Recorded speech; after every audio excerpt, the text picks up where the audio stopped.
is on. Okay, is it on? Yes. Okay, great. Hi, I'm Paige. I am from Acubed. So Acubed is Airbus's innovation center. So we are one of the outposts on that graph that you just saw. Airbus, hopefully you've heard of it. It's a global aerospace leader based in Europe. And the premise in setting up Acubed 9 years ago was to say, okay, there's a lot of tech investment happening in Silicon Valley, which is quite far away from our headquarters, right? We're headquartered out of Toulouse, France. But there's really interesting tech investment, and there's also a possibility to be disrupted. Typically, aerospace has a high barrier to entry. At the same time, at that time, about 10 years ago, you started to see the likes of SpaceX able to launch reusable launchers. This was in Europe, thought that it was not possible. And so when the executive management started to see this, they came around to the idea that it's better to be in Silicon Valley and have eyes and ears here and to tap into the tech and investment that's happening. And so that's when Acubed was created. At the same time, a CVC was also created, Airbus Ventures, based in Menlo Park. So the Innovation Outpost and the CVC are separate. We were set up for different reasons.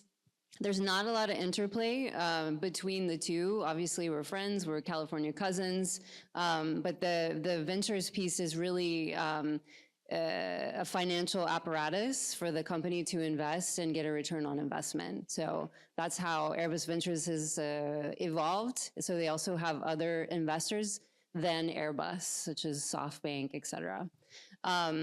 Acubed started out 9 years ago, really kind of emulating the DARPA model. So high impact, high risk projects, go fast, get to alpha, maybe you make it to beta, and then hopefully you can pitch this MVP over the other side of the Atlantic and someone picks it up and moves it forward in our company.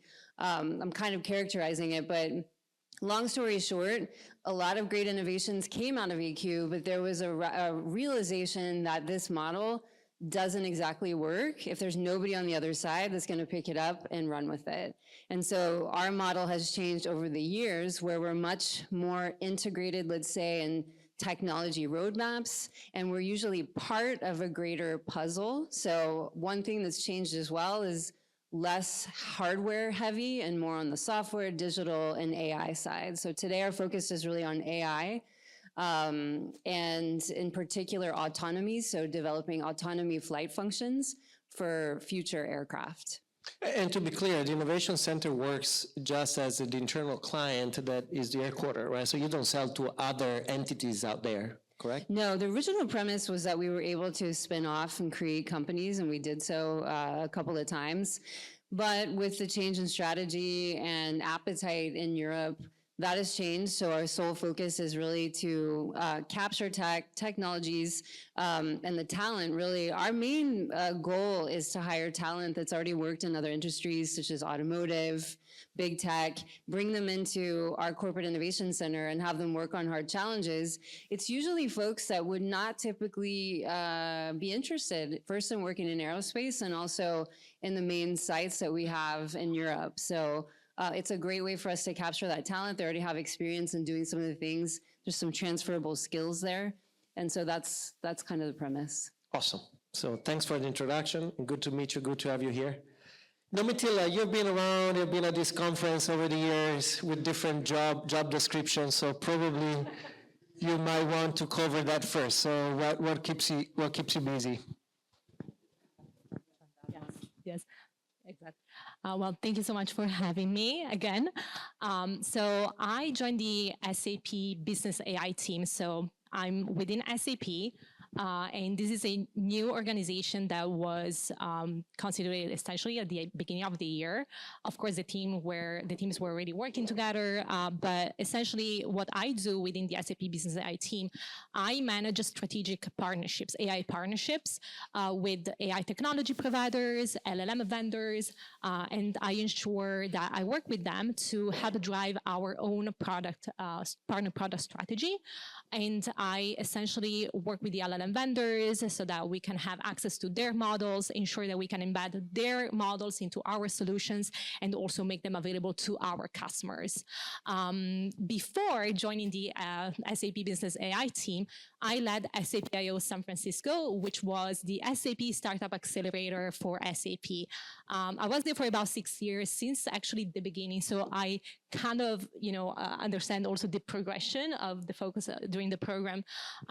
So at the beginning of the year, SAP made the decision of changing focus and kind of discontinuing the startup program, and have the partner team work with partners. Of course, working with startups at the early stage is a little bit different, so you need that type of program and support that we provided.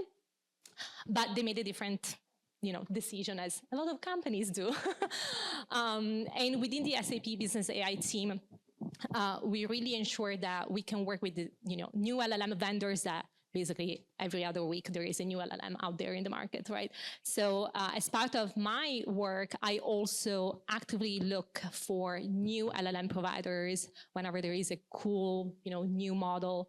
And in terms of also the evolution of the program, when I was at SAP I/O, we saw that progression of, at the beginning, we worked with very early stage startups, but then we saw that it's maybe better to be very focused on narrow niche areas where it made also sense for the product teams at SAP.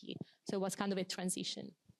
Since we are talking about the high level, maybe give us also an update of in the toolkit of SAP. The other pieces, you have a directly managed VC, CVC, another that actually changed branding. Again, in this over-changing layout, just give us the latest of the other activities SAP is doing in the startup ecosystem. Yes, absolutely. So at SAP, there are, of course, a lot of different emotions. So in terms of engagement with startups, there are different teams working who are trying to engage with startups on different levels. So at SAP, we have our own business technology platform where startups can also build on our platform.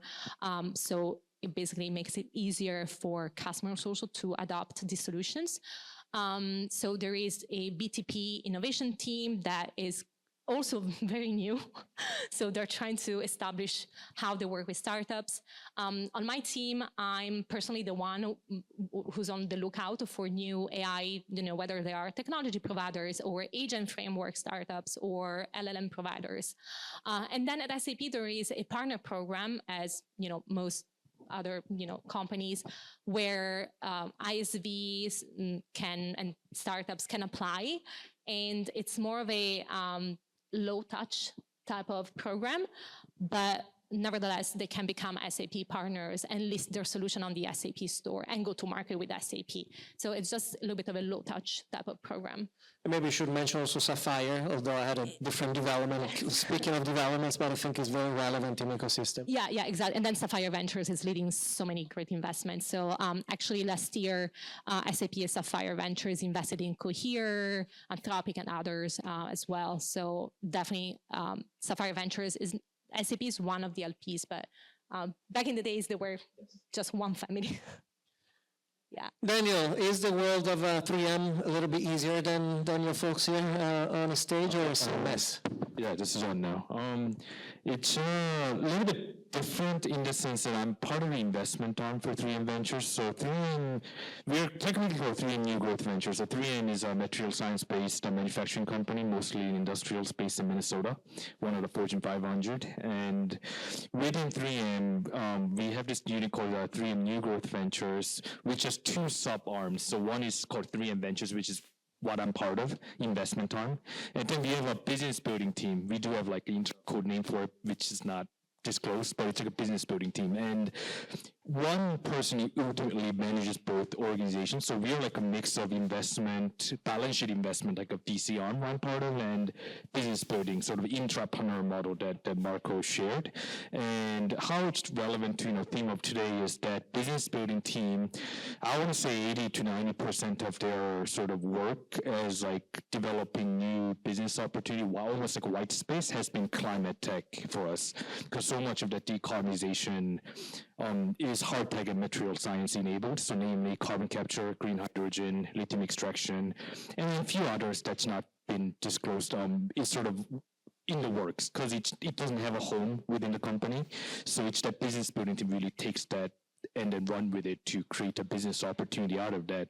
And so it's like a two-step organization, and climate tech is sort of a connecting link between my team, investment team, and business building team. Because we do invest in climate tech companies to support that initiative.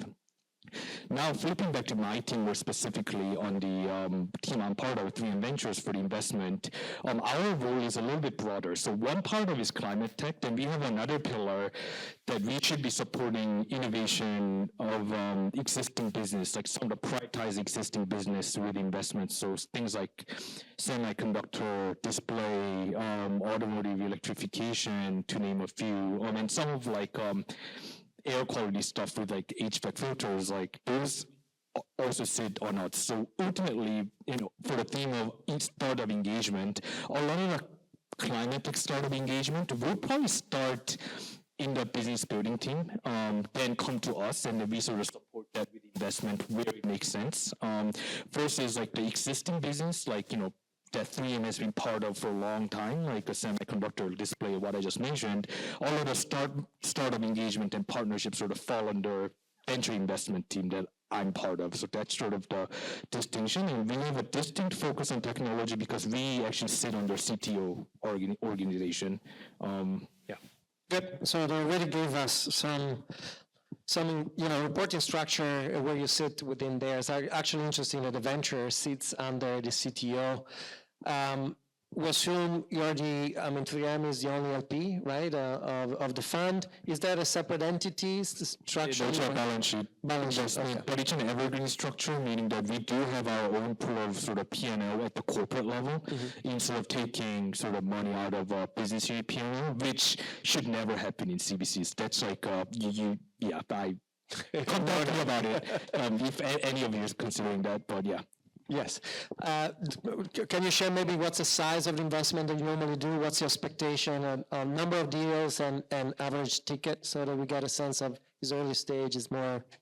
Just a brief rundown of the mandate. So we're global, so a lot of CVCs can focus on US only, but yeah, we're global, including Asia and Europe. And ticket size, I want to say stage first, like, we're usually getting from Series A all the way up to late stage. Our sweet spot is Series A and B, $1 to $5 million, usually as a follower. We rarely lead. And this is in line with most of CVCs if you talk to enough of them.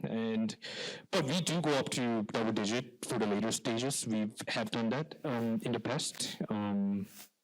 Good. Nicola, we're going to bring you back in the discussion. I think the next topic I want to talk about, I think is common among all of you. There are global companies, geographically dispersed, a bunch of people working in all different places. How is the communication going from your unit to the other business units? And we had a discussion on closed doors this morning. I think if you might want to repeat that topic, I think is particularly relevant, the way you guys do it.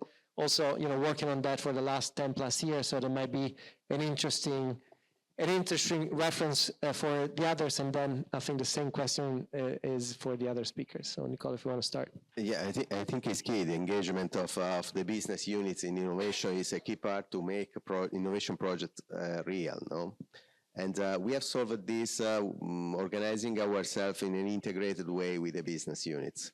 So we have a dedicated innovation teams integrated in each business unit, so in generation, distribution, retail, and also in trading and energy management. This group report also to the head of the business unit. So we have a sort of matrix organization, and the priorities of the project they develop that define it together with the CEO of the business unit. So typically we have a meeting every month involving the CEO presenting the results, but also discussing about the new ideas and new proposals. And so the project we originate are continuously driven by the inputs we receive from these guys. Then, of course, centrally, what we do, we basically prioritize the projects. So receiving proposals from different business units, we address the different proposals according to the value, to the strategy, and we decide to allocate to do capital allocation on the most So how many valuable times per projects. year do you do that? So is that a monthly kind of review, or is that something that do is a this little more of a long term? minimum on a 3-month basis, but reviews are monthly, yes. So we reallocate the budget every 3 months, but we review the results monthly. So that's pretty frequent. So you have a formal committee, right? That Yeah, is we have formal formed. committee that are in charge of approval of the investments. So if even if we allocate budget at the beginning of the year, business lines are not allowed to spend the budget, but every project is approved by the committee. So we have a project by project approval process. And to clarify, in your case, Enel doesn't do investments in general. I mean, equity investment in startups is more investment in integration and Yes, and venture we invest in projects. in projects. Yeah. And basically, we support startups buying these projects. So we give them financial resources, buying their products or their services, and we support them with our knowledge of the industry and of the market. So basically, we help them to address their products to the real needs of the industry. And we leave them freedom to sell these products also in the market. We don't think we have enough big markets. We are not enough big to cover their growth and to support their growth. So it's not an exclusive relationship with them. Paige, you alluded to kind of the development and the history of the Innovation Center here, but maybe double click a little bit more in today's activity in 2024. How do you deal with the different business units requests, or just a feedback loop that comes to them? Yeah, so this doesn't work for me. There we go. Just need to be a little closer. I can just talk Just really need to loud. kiss it. Okay. Yeah, but in COVID times, they'd wear like a little hat over here. So I'm used to stay away from the microphone. So Acubed, we report up to the CTO as well. And we're about 90% funded by research and technology in Europe.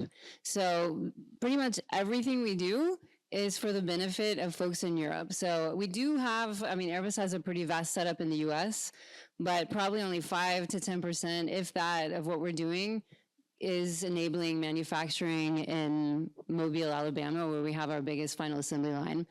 So if you think about that and you think about the 9-hour time difference and how that works, and you're often sort of, you can be forgotten, right? You're far away. It's hard to have meetings. Any of us who've been in EQ for any amount of time, we're early birds, whether we like it or not. So, we're getting up early. We're having those, early morning meetings with Europe, and then the rest of the day is for more internal California or US. Unless you're working in Asia, because then you're starting again at 5 o'clock. But that's it. Yeah, we have wild meetings when we all get together. Hard to find a correct time slot. What can I tell you? We're a subsidiary of Airbus, so we were set up as a separate legal entity to really be able to go fast. So we have most of the support functions in-house to enable that speed of execution. So as a subsidiary, we have our own board of directors, but I would say we found over time, this isn't really the body that's giving steer. We only meet 2 times a year. So what we've set up is what we've called an ambassador program. And that seems to be working a lot better. So we've identified key executives in the digital and technology sort of space in Airbus, people that either have skin in the game already because they're paying us, or their scope is really connected, and they would like to be ambassadors for us when we're not in the room in Toulouse or in Munich where decisions are getting made. So we meet with these people at least 3 times a year. And there we really do a robust review of our portfolio, also our new activities. So as we move things through our funnel, getting their feedback and their steer, and that's a really good use of our time to see, okay, do they see the use? Could this go farther? Or maybe it's something that we need to stop. They've agreed that they will be our eyes and ears, because at the end of the day, it's a choice to work with Acubed. inside of our company. So there are eyes and ears to hone in on those areas where there could be opportunities that we could jump in.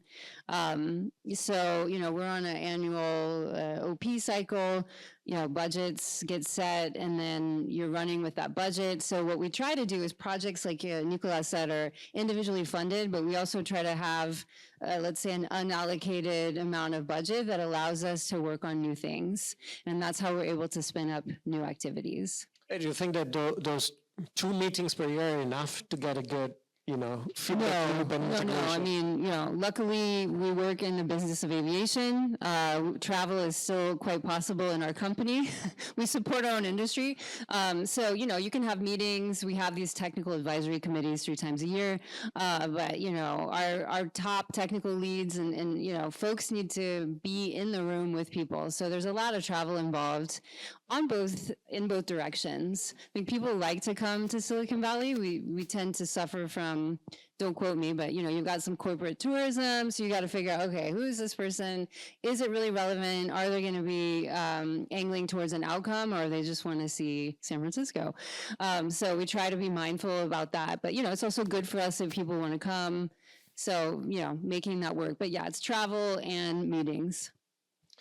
Domitilla, I mean, the world of SAP is a little bit different also because you do a lot of partnership, right? So I remember, I don't know if that still exists, I suppose it still exists. You have a marketplace where you kind of support and co-sell solution from startups. I guess probably part of your activity is still that. So maybe you can help us understand how that cycle works, who decides, at what stage, what are the technologies that make sense also to be supported or to be, part of your ecosystem. Yes. Does it work? Yes, right. Every time. Yes, I can actually talk about from a different perspective because with my current team with SAP Business AI, we work with our LOBs extensively, but in a different way compared to the Startup Accelerator. So right now, for instance, with SAP Business AI, we centralize the AI strategy for SAP. So as a business AI team, we kind of decide who to partner with, whether it's an AI technology vendor, or even which use cases we should focus on. And as part of my work, specifically with the LLM providers, when we as business AI unit decide to work with, for example, Meta, and basically embed their models into our solutions, then it's also in our scope to push the models to our LOBs, to the engineering team, so that they can actually use the models for SAP solutions. So in terms of how we work with LOBs, it's kind of bidirectional because in addition to us pushing models, sometimes we get a request from the LOBs. They want to maybe test a new model that just, was released on the market. And then I personally support, for example, the mobile engineering team on their, voice models, speech to text, text to speech models that they're currently testing. And so that's within SAP Business AI, a different type of collaboration when it comes to innovation within the AI units. With my previous role, we worked with LOBs in a different way because during the Startup Accelerator program, the LOBs were critical for each startup program that we ran. So for each program, we had to add the buy-in and the sponsorship from one LOB. And then the LOB was involved in all the decisions of, for example, startups that would get actually selected for the acceleration program, startups that they wanted to support after the program, customers also to include from each LOB in the selection process, and then also the support after the program. So it was a different type of, I would say, collaboration with LOBs. And so now it's very interesting to see that the collaboration is kind of, from the AI core team to the LOBs, and sometimes vice versa when they have a request. Daniel, how's your, integration with business units? How do you get input? Do do you have them as part of an investment committee to some extent, or do you need to have their buy-in before you decide to go ahead with an investment? How is that feedback cycle? Yeah, just one quick clarification is then you're talking about the existing business unit, not Yes. the principal, right? Okay, yeah. So with that existing business unit, yes, we don't have like, we do go to investment committee together for the relevant ones. So for example, if I pitch a semiconductor materials deal, I would have relevant stakeholder from the semiconductor portfolio team in the room. So it's almost like a co-sponsorship in that way. We write a check, but a lot of us, a strategic investor, a lot of our investment require we want to invest in companies that we can collaborate with in one form or the other, whether it's R&D or manufacturing or like joint development R&D. So depending on which angle, we would usually need not like a full sign-off, but at least a buy-in in a way that they'll dedicate some form of resources to drive that collaboration. That's not in monetary value. So yeah, that integration, I think, it's been very different. Of course, there is a lot of different business units, and so there are what we call more of a gamers within the company than the others, and I think that has some correlation with certain industries that also face a lot of faster disruption, especially with the startups. For example, like our semiconductor and data center team, they're like working heavily with us because so much of their business is being disrupted. Versus if you're talking about like not 100% true, but overall, if you're talking about like reusable respirators, those are a little bit harder just to, they're less disrupted and a little bit slower moving, sort of bulk type of business. So they don't find as big of a need, for example, right, like to work with startup necessarily. So I think that has certain level of correlation too. Cool. Maybe the last round of questions, and there's actually two questions. I want to get into some examples. I would like for you guys to think about a positive example, so something that actually worked very well in terms of integration or relationship with a startup, so sometimes investments, so something that is the best of breed of what you think your organization has done. And maybe some at the same level, the biggest challenge that you see in the future in that process. So you got a microphone, so I guess you need to start. In our sector, I think digital projects typically works well with startups because they are not capital intensive and they can scale up pretty easily. We had some problems with capital intensive projects. Because even if the product that the startup proposes is good, then when you start deploying industrially that product, you need a structure. That means the supply chain, the ecosystem able to provide maintenance. And this is something that requires typically time. And so in that cases, even with the good products and good projects, we had problem to scale up. Can you give us some practical example? Just to give you an example, we are testing a robot for cleaning PV panels that doesn't use water and is completely automatic. No, so typically. So that's a positive example or a challenging example? No, it's a challenging one. Okay. No, so the product was developed, was tested in our plants. It worked, it was good, but then we decided to scale up, and so we had to install some hundreds of robots in a plant. And that was the problem, no? How to scale up from the production of one robot to the production of hundreds of robots, providing services and maintenance for years, even in areas far from the site of the startup, no? So it requires a learning process that sometimes startups are not able to do in a short period of time. So that's where we found the problem, the challenge, let's say. And maybe on a positive side, just before you were talking about Nozomi, for example, as a good experience. Nozomi, we are working, for example, also on diagnostic tools for batteries that are something very interesting because batteries are novel technologies, so diagnostic requires experience. And in these areas, we have found on the market from startup products that are very interesting and we did the due diligence of these products, comparing many different solutions, even provided by big vendors, and we found good products in the startup environment. So that's a clear example where you can accelerate, Right. leveraging on startups, and also scale up quickly, because it's I don't know if you can share, but you're talking about contracts in the millions of dollars here, obviously. we are talking, when I say scale up, I mean application and installation gigawatt hour of installed capacity. So big installations in many different areas of and geographies. Paige, you want to get the hot potato here?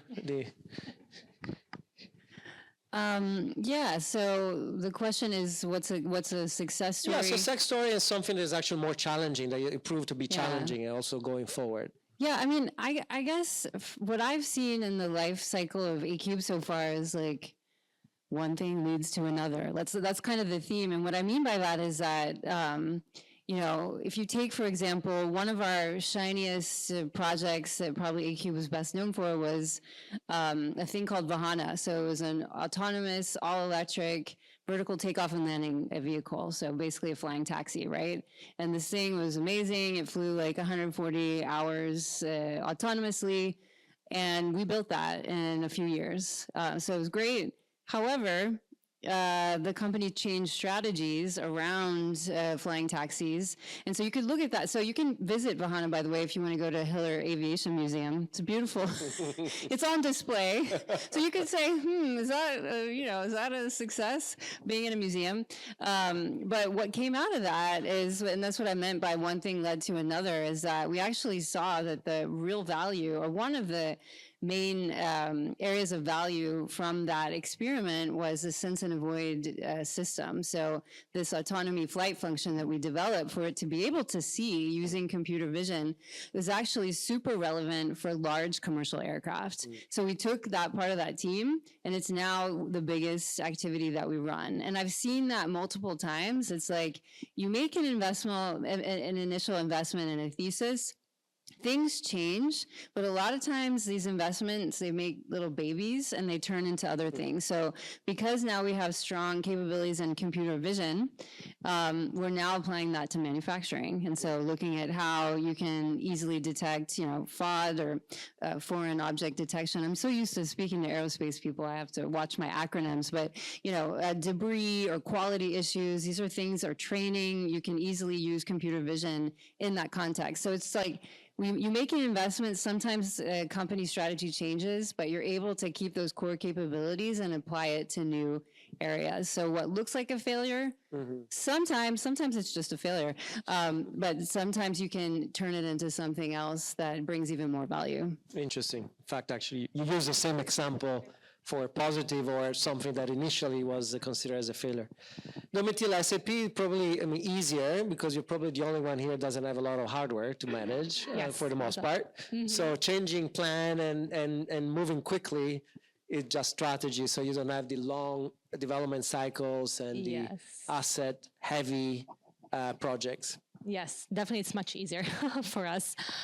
So in terms of things that worked well, there are actually two examples that I want to make. So in one of our last programs last year, we had 11 startups in the cohort, and we were able to have all the 11 startups build an integration and list their integration on the SAP Marketplace in a matter of 6 months. And the team was very, very lean. So there were two of us, that's it. So that really was possible because after cohorts and cohorts, we understood that instead of 3-month programs, we had to run a 6-month program. So the startups had a little bit more time to also understand our technology and how to integrate. And so we made some changes to the program, and that worked well for that particular cohort. And then another example of things that worked well is actually a startup that was part of the accelerator in 2019, and then SAP acquired the startup in 2022. And now the IP of the startup is part of our own business technology platform, and basically it powers the SAP Analytics Cloud solution.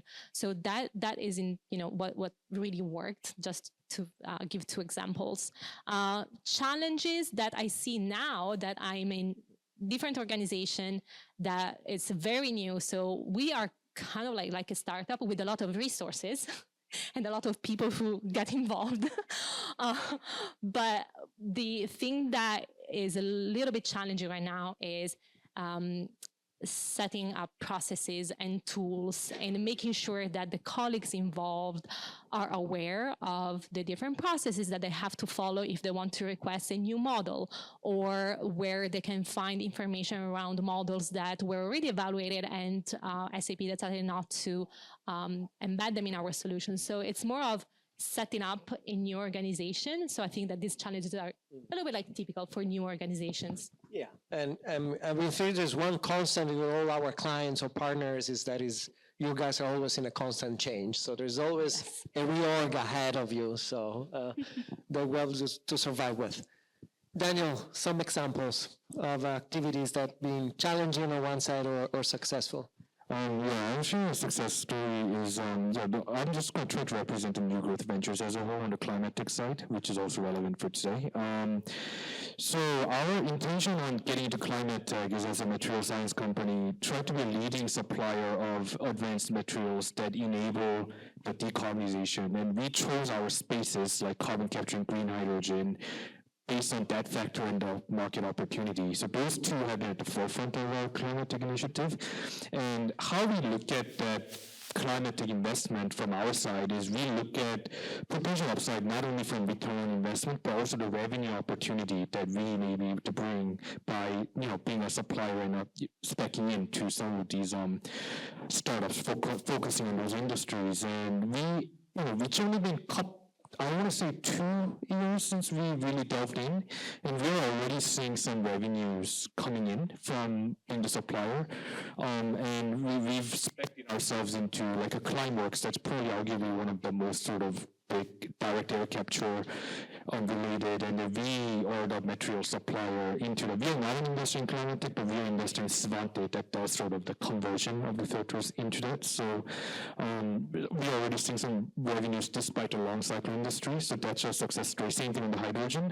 I think the biggest... Sorry, when you say revenues is because you're also... selling our... Okay, you said, so you invested, but also... Yeah, it's a startup as a customer type of play when it comes to collaboration, as well as like joint R&D for next gen type of product, right? So that's already been seeing some fruit in terms of both R&D milestones and the revenue already coming in being deployed, right? Like on stuff like Climeworks. So that's one area. But I think the flip side of that, just purely focusing on the climate tech, the time to market is keeping delayed. I don't think that's a necessary challenge caused by us, because we're a small part of that bigger thing. But I think just the climate tech as a whole is subject to so many different strings. The government, namely, I'm not blaming that, but it's like just so many stakeholders at the national level, international level, companies, project off-takers, customers. So I think navigating through that and sort of adjusting the expectation sort of cascaded down from the changes happening, macro factors, is probably somewhat can be a challenge, because there's a lot of alignment externally and internally that has to happen based on the top-down sort of changes that come from wider factors beyond our control. So yeah. And this week is actually everybody's in New York to talk about these topics. Oh yeah, my colleagues are there, and while I'm of course covering some stuff here. Everybody has somebody in their company that is out sitting in New York. It's not in Vegas for different reasons, but this is for the mining industry. We have a few minutes for questions. So let me turn to the audience if you guys have any question for the panelist. Yeah, right here.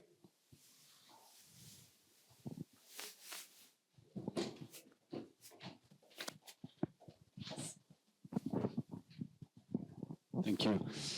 So first of all, thank you. I work in an innovation department of a small telecommunication company compared to your companies in terms of numbers. And I find a big relief the fact that we all face the same challenges, the same problems. So I'm really grateful for this panel and for all the day. This might sound a bit provocative, and maybe it is, but what I'm seeing in today's panels is an increasing request of changing what innovation departments do, the way they do, an increasing pressure to be accountable. Nicola was talking about increasing the success rate of activities. And we see in the MindBridge reports about open innovation, how the different frameworks are being changed year over year and year over year. And I think this kind of impatience is sometimes sound like a bit of hysteria of the sea levels, average sea levels, that kind of sounds sometimes like, this is how it works. You need to be, you know, patient sometimes. If we start a CVC fund in a corporate, it's gonna take 2 years, 4 years to give results. We can't change year over year the framework we are using to do open innovation. So yeah, I mean, it's provocative. I know you can say my sea level is hysteric about this, but it's, you know, some way to share the same pain we are facing, maybe. So I don't know what's your experience and what your thought about this. Thank you. Yeah, So I everybody's grabbed the excited to share the microphone. pains here. So I want to share it. Go, Paige. Well, we're glad that we could be therapy to you. No, no, really, I also find it therapeutic. I've, earlier in this year, I actually took time out of my busy schedule to talk to CEOs or people running, you know, innovation centers. There's just a lot, right? And there's so much that we share in terms of challenges, and it's great because most of us aren't competing. Well, many of us aren't competing, so we can share openly. So I just want to fully recognize what you say, and I feel the same way. I also, you know, that is just the way of the world, that when times get tough and big companies, you've got inflation, you know, on our side, we've got supply chain issues, you know, the world was stopped during the pandemic, and then we're trying to restart things. And so grappling with all these issues and still needing to please shareholders does often result in getting cuts in your R&D, right? And your innovation. And there is a sense of impatience, like, you know, who are these people running around, like, you know, creating shiny toys? And I think that innovation has a bad rap sometimes. All I can say is that I agree with you, and I think that the biggest successes that we've had are not in the proof of concepts or the shiny toys that we could create, but it's in a multi-year strategy to really deliver value. So talking about the museum icon, that team, I think they kicked off this new activity in 2018.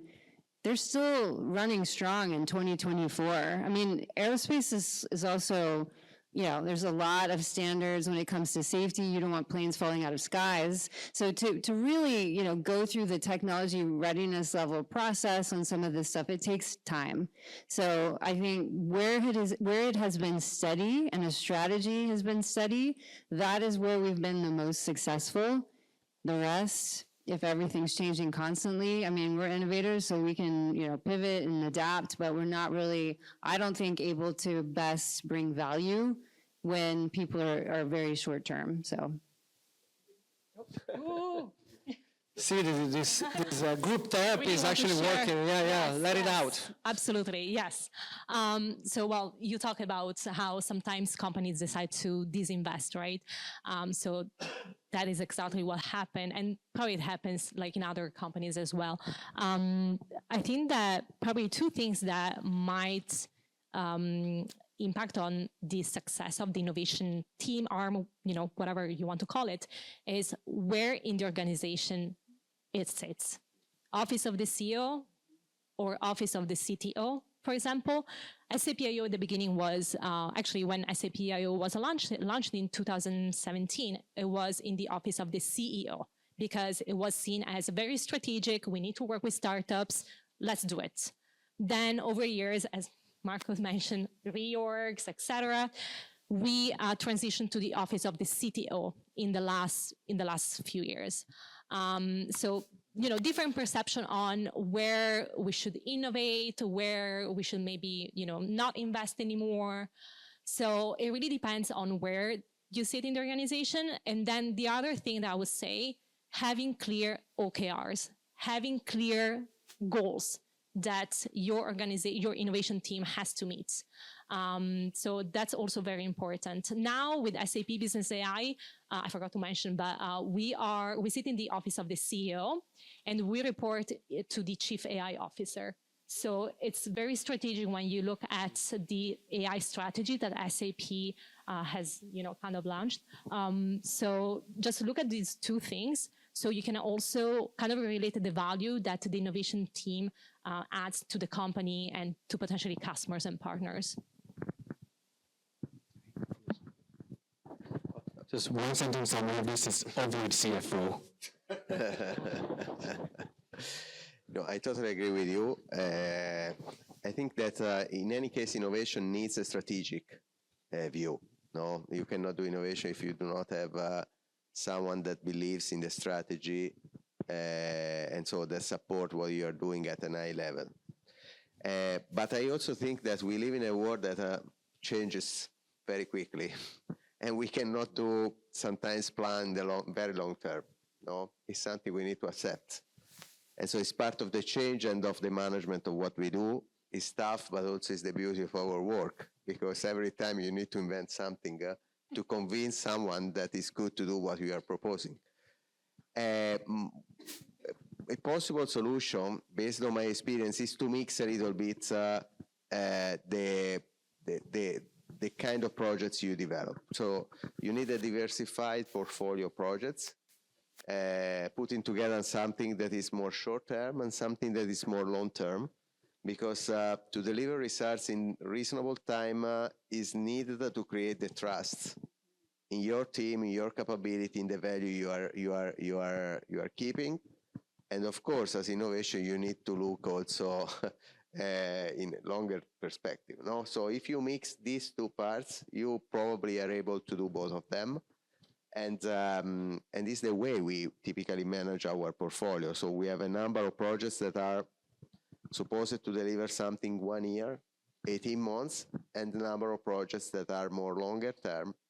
And in this way, it's easier to receive the support and to work, even in a very dynamic environment.